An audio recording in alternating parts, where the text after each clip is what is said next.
ભવિષ્યમાં પણ રહેશે. તો બિંદાસ પોતાનું ગામ સમજીને આવો કોઈ પણ કાર્યક્રમ હોય અને અમારા ગામને, અમારા બાળકોને જે પણ સંસ્કૃતિ, સંસ્કાર અને મનોરંજન પૂરું પાડવાની જે પણ ધ્યેય હોય એ માટે તમને વેલકમ છે. હવે એકવાર કૃષ્ણ ભગવાન અને રૂક્ષ્મણી બે જમવા બેઠા હતા. જમતા જમતા કૃષ્ણ ભગવાન ફટાકથી ઊભા થઈ અને બાર જગ્યાની દરવાજો ઝરૂખો હતો, એ ઝરૂખામાં જઈને ઊભા રહ્યા. મોટો પથ્થર લીધો હાથમાં. જમતા જમતા કૃષ્ણ ભગવાને પથ્થર લીધો, બહાર જઈને મારવા જતા હતા. પાછા થયેવાળા નહીં અને 2 મિનિટમાં તો પાછા પથ્થર મૂકીને બેસી ગયા. રૂક્ષ્મણીને એવું થયું કે ભગવાને કેમ આમ કર્યું, કે આ પથ્થર લઈને કેમ ઉપડ્યા હતા બધા. પછી ભગવાને કીધું, હું જમતો હતો કે મારો એક ભક્ત હતો, એ ભક્તે માણસો પથ્થર મારતા હતા અને એ મારું નામ દેતો હતો, એટલે મને વાગતા હતા, એટલે મારે પથ્થર આપવા જવું પડ્યું. પણ પછી કે તમે આજ પથ્થર લઈને પાછા કેમ આવતા રહ્યા? તો એ જે ભક્ત હતો એને જે પથરા સામે મારતા હતા એમાંથી 2 પથરા હાથમાં લઈને સામે મારવાનું ચાલુ કર્યું. એટલે હવે મારી જરૂર છે નહીં. જે માજી બીજેનો ડાયલોગ છે, ભગવાન पे ભરોસે મત રખના, क्या पता ભગવાન આપ पे ભરોસે બેઠા હો. એટલે જ્યારે આજે સાહેબે જે તમારું નામ સાથેની જે એક્સેલ ફાઇલ મોકલી એની અંદર મેં જોયું કે જેનું મેક્સિમમ આજથી, જ્યારે હું ભણતો હતો ત્યારે 1998માં એક સપનું હતું ટોપ લેવલ પહોંચવાનું, BBA અને MBA.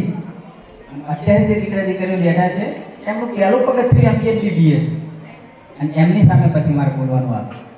અને એ દીકરા દીકરીઓ અત્યારે એવા એવરેજની અંદર જે જીવનના પાઠ શીખી રહ્યા છે, એમાં સૌથી વધારે જો એ દીકરા દીકરીઓને જો યાદ આવ્યું ને તો પોતાના મમ્મી પપ્પાની હશે. કેમ?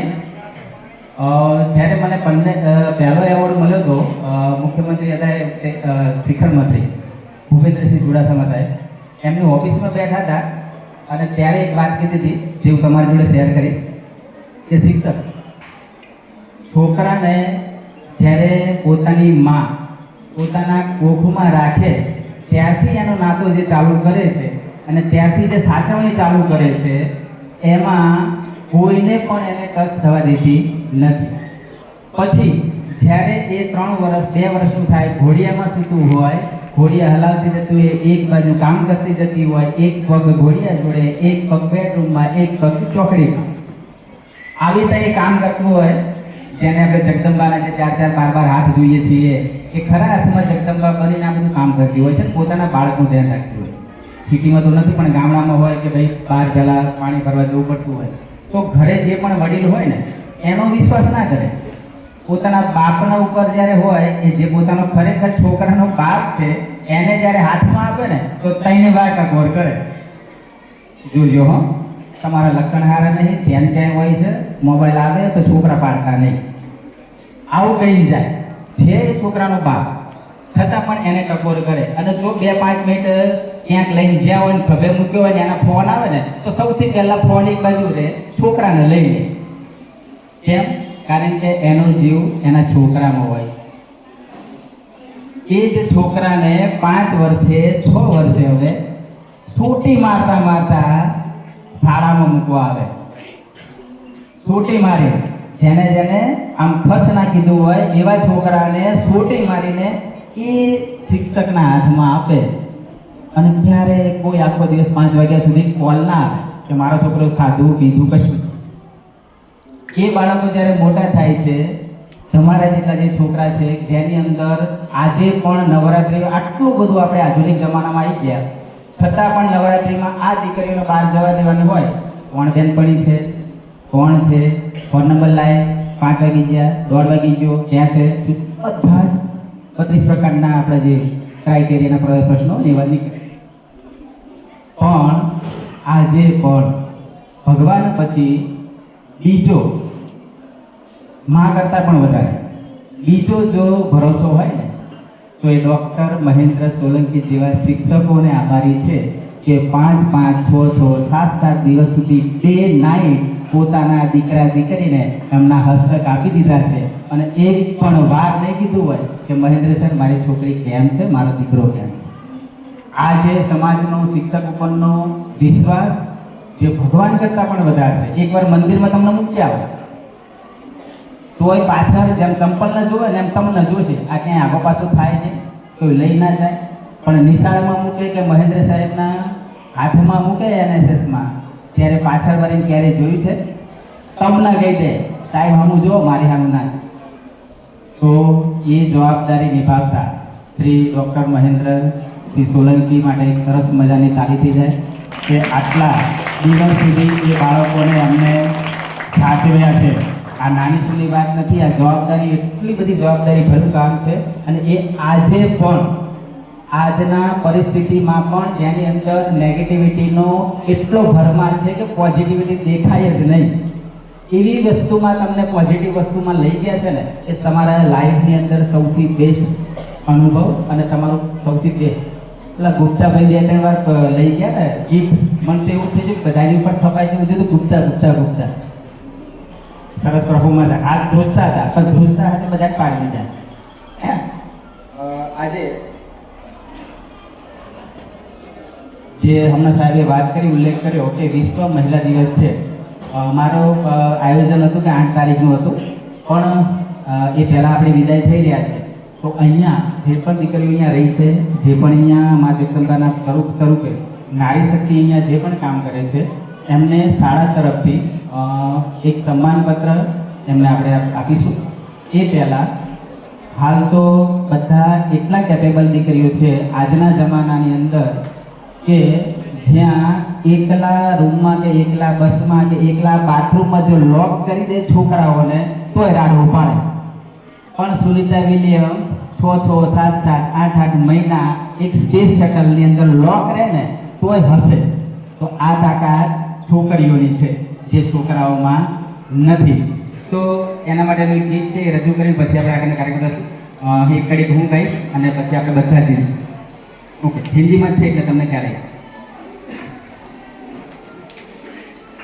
दरिया की कसम मौजों की कसम,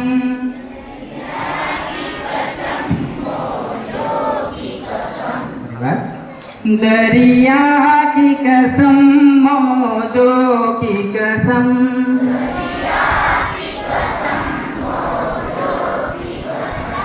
यह ताना बाना बदलेगा,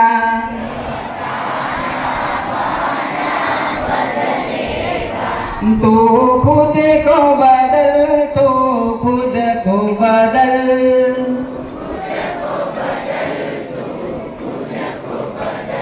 तब ही तो जमाना बदलेगा,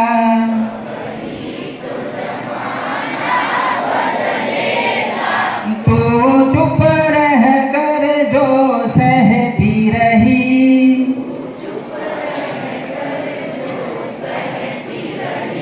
तो क्या ये जमाना बदलेगा,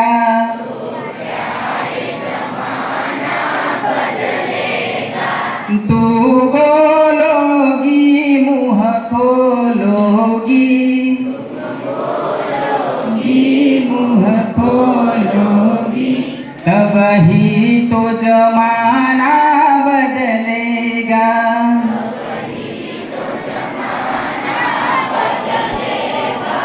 दरिया की कसम मौजों की कसम,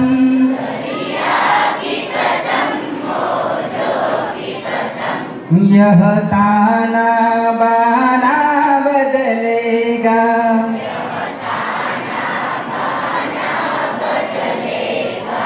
दस्तूर पुराने दुनिया के,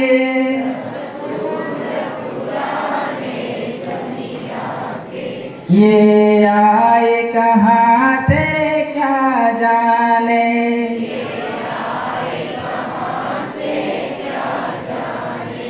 कुछ तो सोचो कुछ तो समझो,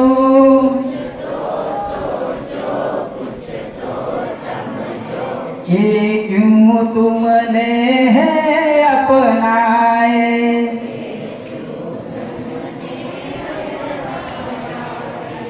दरिया की कसम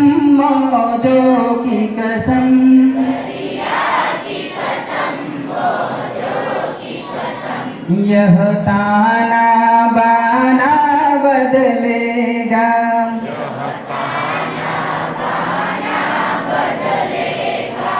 आवाज उठा कदमों को मिला,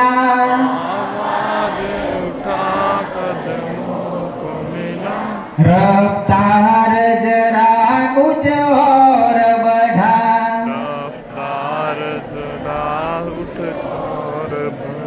पूरब से उठो पश्चिम से उठो,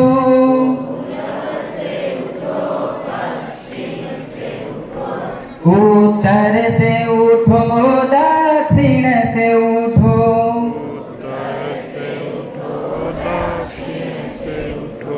फिर सारा जमाना बदलेगा,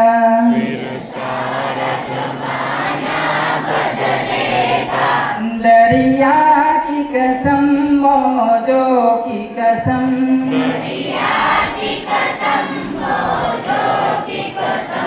यह ताना बाना बदलेगा,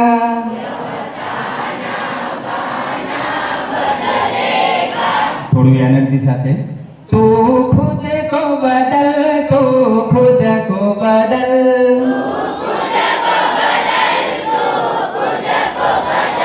तब ही ये जमाना बदलेगा,